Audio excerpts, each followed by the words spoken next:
Kaikumi ithirite twari andu 40 million no muthi turaria turi andu 50 million and therefore budget ire twinayo budget iyo no nginyanagia ikorwo iri iguru otore mundu angikorwo family ena twana tutatu ndungiruga irio cia twana ya kana kamwe and therefore andu aitu ni gwenda kumoria na gitio mamenye budget ino ni ya legacy budget na ni ku address maundu ma big four agenda kindu kia mbere ni food security no horo wa mabarabara maitu infrastructure na koguo project iria ciambiriirio ni mugathe Uhuru Muigai wa Kenyatta no nginyanagia cikorwo cikiheo mbeca na cikorwo cikiaddresswo niguo ndagatige project ihangite niguo andu itu matigatigwo mena mathina and therefore budget ino onakorwo kwina thina ati the cost of living is going high no nyende kumiriria andu aitu ona andu a thirikari ona ra mathondekire budget ino na budget ino ni gwenda kumera ndithondekagwo na muthenya umwe ikaruga mundu akaruga agathoma ikoragwo iri cycle na cycle ino ikoragwo yambiririe kuma mwaka ucio rathirira August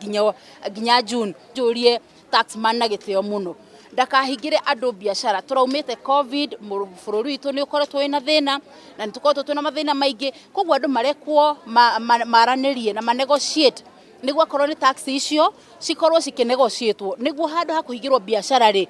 mwirane akorwo ni milioni imwe ririhaga no akirihe 100 arihe overtime tondu na thirikari nayo ni renda kindu gitagwo refinancing debt ceiling ino turario horo wayo ri ona thirikari niguo ihote gututeithia ri ikurehe refinancing tuheo kahinda kanene ga kuriha na mbeca itari nyingi niguo bururi witu ugithina mbere.